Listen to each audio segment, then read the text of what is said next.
Ladies and gentlemen, it is with great honor that we present to you Les Brown. It's not over until I win.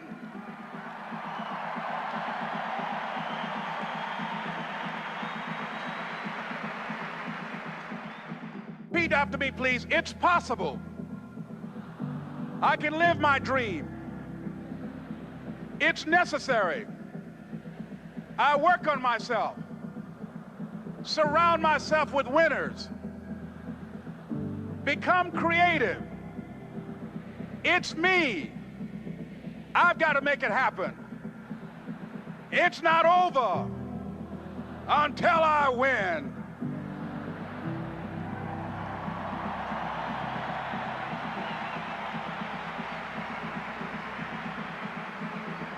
The next thing that's important to know, yes, it's possible that you can choose your future and direct the course of your life as you run toward your dream.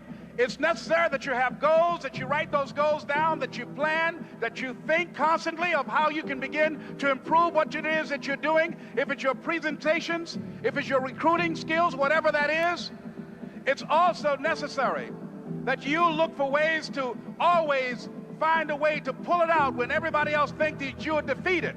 That you've got to take personal responsibility to know that in order to become successful, you've got to make it your personal business to do it. But the next thing, ladies and gentlemen, I want to share with you that some of you already know that it's hard. It's not easy. It's hard changing your life. It was hard when just over 3 years ago, in the Penobscot building in Detroit, Michigan, where I was operating my business, and I fell on some hard times, and I was sleeping in my office. It was hard coming into the lobby, and the security said, "Excuse me, Mr. Brown, can we see you for a moment?" And I said, "Yes," and I walked up to the counter, and he gave me an envelope, and he said, "Would you mind reading it here?" And I opened the envelope, and the envelope was from management that said, "This is an office tower. It's not a hotel. Please do not sleep in your office." And I said, "Excuse me, sir." I said, "I just work long hours in creating my business. I'm an entrepreneur. And right now things are bad for me, but they're not going to be this way always. And I just asked for the opportunity to continue to operate like I'm doing. I'm not trying to make this my home." And it was hard coming through the lobby. And sometimes they would laugh. There's a guy talking about becoming successful. And look at him. He's bathing in the bathroom upstairs on the 21st floor. He sleeps on the floor. Him and 2 other dreamers up there. Look at him. It was hard, ladies and gentlemen, coming to speak to people. And I was facing financial difficulties in my own life. I was behind on my bills and my dreams, and I'm saying to them, you can live your dream. It was hard, ladies and gentlemen. It was very difficult to pick myself up each day believing that I could do it. There were times that I doubted myself. I said, "God, why is this happening to me? I'm just trying to take care of my children and my mother. I'm not trying to steal or rob from anybody. Why did this have to happen to me?" It was very hard. And here's what I want to say to you. For those of you that have experienced some hardships, don't give up on your dream.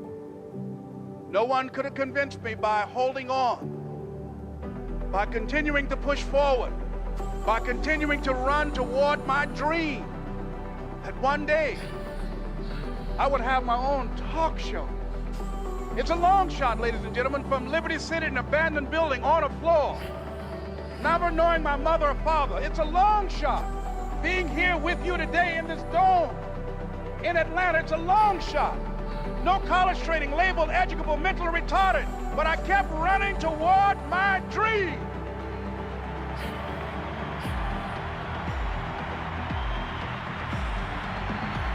Don't stop.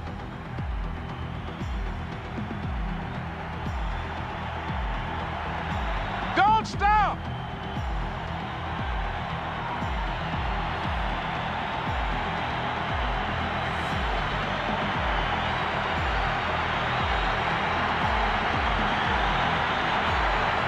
Don't stop running toward your dream.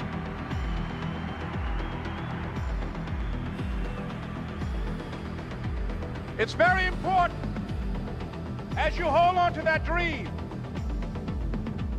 There are moments when you're going to doubt yourself. There are rough times are going to come, but they have not come to stay. They have come to pass. It's very important for you to know that. Don't say I'm having a bad day. Say I'm having a character building day.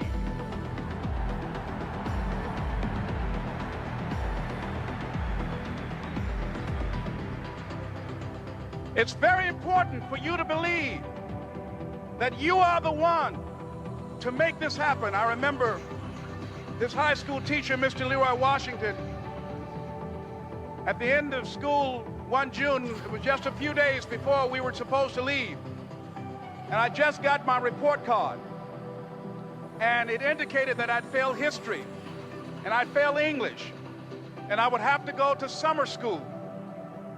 And I was feeling within myself that I was a failure, that I'm slower than most people in getting paperwork, and I was feeling down on myself and very negative.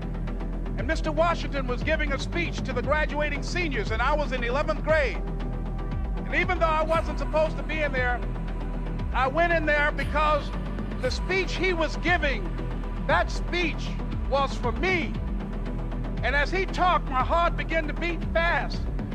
Tears began to run down my eyes, and I was in the back just listening to him because he said, and he was a very dramatic man. I still talk to him to this day. He said, as graduating seniors of Booker T. Washington High School, I want you to know that you're blessed and highly favored, and that as you go toward the future, begin to know that you have greatness within you. And if just one of you here begin to envision yourselves as being blessed and highly favored to reach your goals, if just one of you capture the essence of what that means, that you have greatness within you and a responsibility to manifest that greatness, that you can make your parents proud, you can make your school proud, you can touch millions of people's lives, and the world will never be the same again because you came this way. And the students gave him a rousing standing ovation. And as he left the auditorium, I ran down the steps and I caught him in the parking lot. I said, Mr. Washington? He said, yes. I said, do you remember me, sir? He said, no. I said, my name is Leslie Brown. My mother, she works in the cafeteria here. I'm one of the twins, Leslie and Wesley. I said, Mr. Washington, but you know, I got these big dreams. You know, I like talking to people. I love people. I said, I want to work with people, and I got this dream of buying my mama a home. Could I do that, Mr. Washington? He said, it's possible, Mr. Brown. And as he walked away, I called him again. I said, Mr. Washington? He said, what do you want now? I said,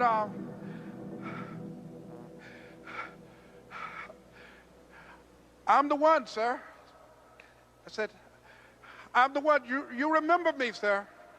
I'm Miss Mamie Brown's boy. I'm the one. I'm the one.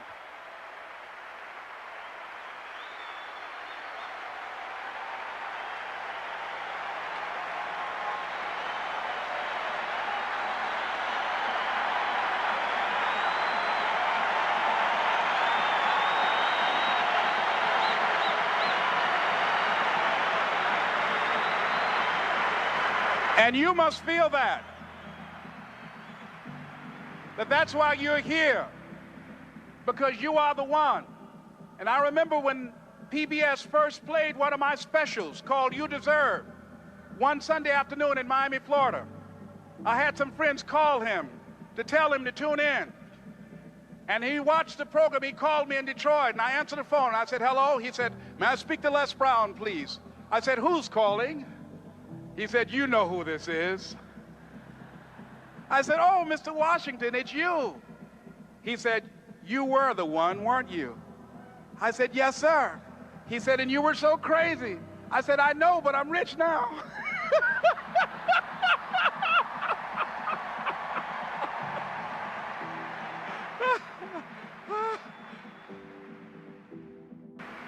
Ladies and gentlemen, It's not going to be easy. It was hard laying on the floor of the Penobscot building, looking out of the window, daydreaming, saying, Les, can you do this? Can you make this happen? I used to listen to tapes day in and day out about See You at the Top, my great friend Zig and Dennis Waitley and different other motivational speakers, and Dr. Norman Vincent Peale and Dexter saying, don't let nobody steal your dream. I used to ask myself, can I do this? And something said within me, you're the one. You're the one. And let me tell you something, ladies and gentlemen. While you're here, and before you go back home to your respective cities and communities, write down at least 5 reasons on why you deserve your dream, on why you won't give up, what's going to make you unstoppable, why you must be unreasonable, because logical, practical thinking says you can't do it today. But if you want to produce unreasonable results in your life, like living your dream and taking charge of your destiny, you've got to be an unreasonable person.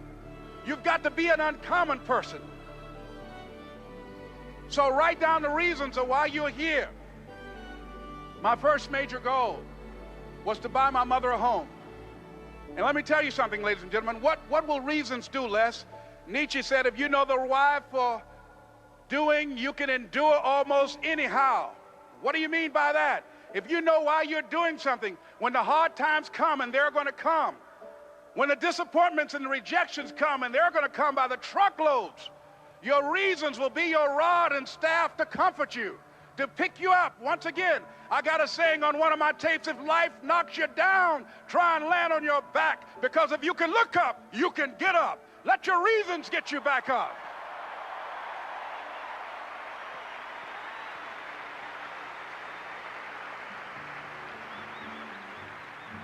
I remember when I bought the home for my mother, and she came out of the car. When I opened the door, I said, Mom, I think I know these people in this house. That was my first major goal. And then I couldn't conceal it anymore. I said, Mom, I got this for you. And as she went from room to room, looking at the house and saying, thank you, Jesus. Thank you, Lord. No one ever could have convinced me that this could have happened to me. And she looked at me and she said, Leslie, and you caused me so much problems as a boy. You were always into stuff.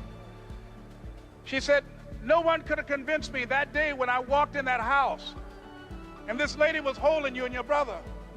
And she said, ma'am, I want you to promise me 2 things. And she said, what is it? She says, 1, promise me that you won't separate them. She said, I want them raised together. I want them to know each other.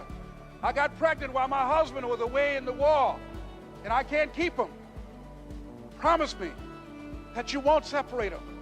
She said, I promise I won't. I've never had children. I promise I won't separate them. And she said, promise me that you'll never tell them about who I am, because if my husband ever found out, he would kill me. She said, I promise. And she said that she gave them to us, and she kind of cried, and she was walking out the door, and she looked at my adopted mother. She said, remember, don't you separate them. She said, I swear to God, I won't separate them. I'll keep them together. And she said, as I held y'all in my arms, I never had any children of my own. I didn't know how I was going to do it, but I knew with the help of God, I will do it.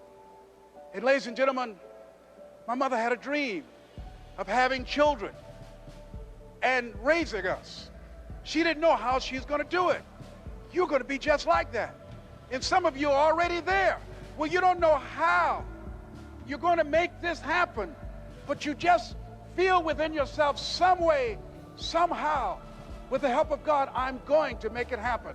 Repeat after me, please. No matter how bad it is or how bad it gets, I'm going to make it. I'm going to make it.